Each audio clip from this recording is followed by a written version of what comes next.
Well, welcome everybody to week 5 of our June online program for the alumni of the Sunshine Coast Health Center up here in beautiful Powell River, British Columbia. And June's program has been on co-occurring disorders and how to deal with them. The co-occurring thing is the addiction and something being depression or attention deficit or anxiety or trauma, something like that. So the poor soul's struggling with these two things. And so far we've talked about this attitude of acceptance. That, okay, I've got it, I didn't ask for it, but I'm stuck with it. Okay, so I'll deal with it. So not being a victim to it, but just a recognition that it's part of your reality. Second part being courage, fighting through the tough days. Third one last week being faith, having faith that things will in fact get better. And those of you who have been watching our online program for a while may have picked up on, in fact, what we're talking about is one of the models developed by my mentor, Dr. Paul Wong, psychologist out of Ontario, and Dr. Wong's influence has been quite powerful in the development of the treatment program here at the Sunshine Coast Health Center. And in Dr. Wong's models, these things of acceptance, of courage, of faith, are all leading to one thing, and that's what he calls transcendence. And the idea behind transcendence, and this, by the way, this is a really deep human stuff, right? It's what we call depth psychology. The idea of transcendence is I can overcome my suffering, not by avoiding it or pretending it isn't there. I can overcome my suffering by rising above it. This idea has been around for a long time, and Dr. Wong's ideas originally sprang out of the work of this philosopher by the name of Friedrich Nietzsche. And Nietzsche's big point, like many great thinkers, has been, look, suffering is as natural as a heartbeat. All human beings suffer. To live is to suffer. So how do we deal with suffering? In fact, Buddhism, right? You know, the story behind Buddhism was how do I overcome suffering? Okay. And it is the idea of not to avoid it, not to pretend it isn't there, not to take a pill and fix it. The idea behind suffering is to rise above it, to transcend the suffering, so that even though you still suffer, it's not overwhelming you and not, plunging you into the abyss. Okay? And this is really important to understand about the nature of overcoming suffering. Because I think a lot of in our world today, which is kind of baffling to me, but I think a lot of people have the idea that, well, to live the good life means I should not suffer.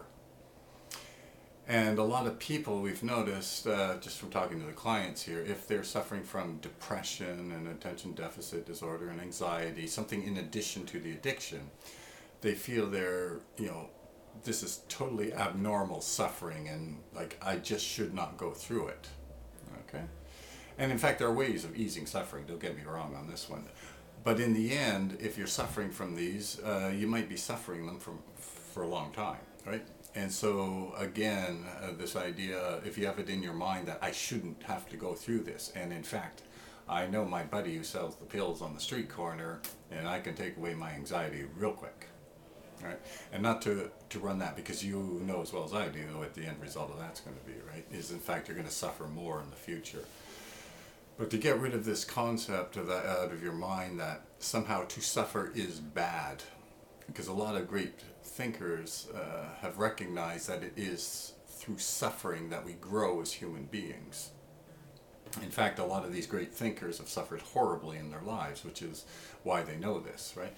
And it is in the process of struggling to overcome the suffering that you feel stronger and you feel greater. Either that or you become victimized by it, right?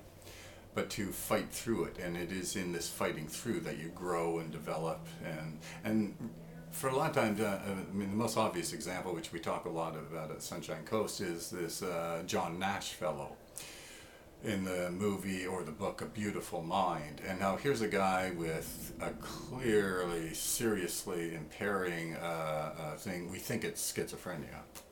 Schizophrenia is actually a sort of a catch-all term for a whole bunch of things. But so here's a guy who's sort of delusionally he's seeing, visually hallucinating the little girl and stuff, right?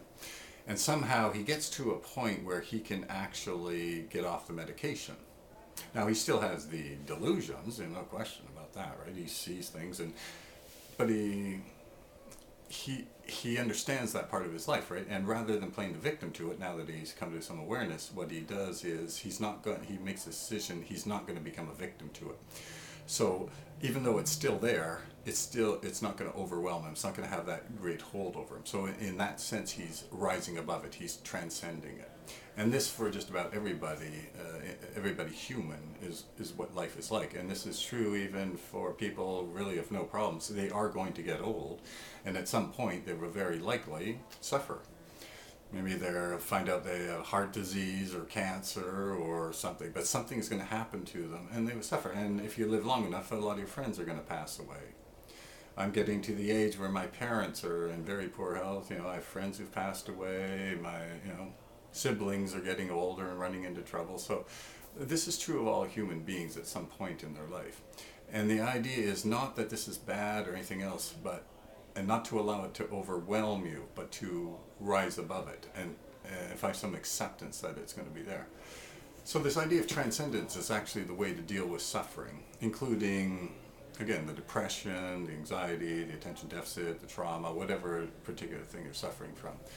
In addition to the addiction, of course, and all addicts suffer horribly, we know that one, right?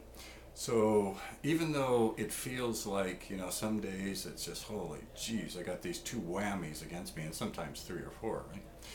That somehow it's not that this is a bad thing, but that you have the ability to rise above it, because suffering is as natural as a heartbeat, okay? And the fact that you may suffer more than someone else just means, that's your life, right? That it is what it is, right? And so to be able to deal with this and make decisions that will help you out as a human being, right?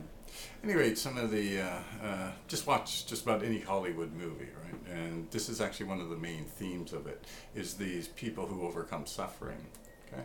And when we talk about people like the actor Christopher Reeve, right, or Terry Fox, right, who have suffered quite horribly in their lives, right? Yet somehow they've risen above it. Christopher Reeve through wanting to be a good father and a good husband and raising money for spinal research. Terry Fox by raising money for cancer.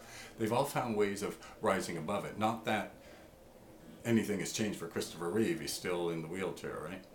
But still, somehow he can live his life and overcome it. Anyway, that's our online program for June, and we'll see you back in July with another topic.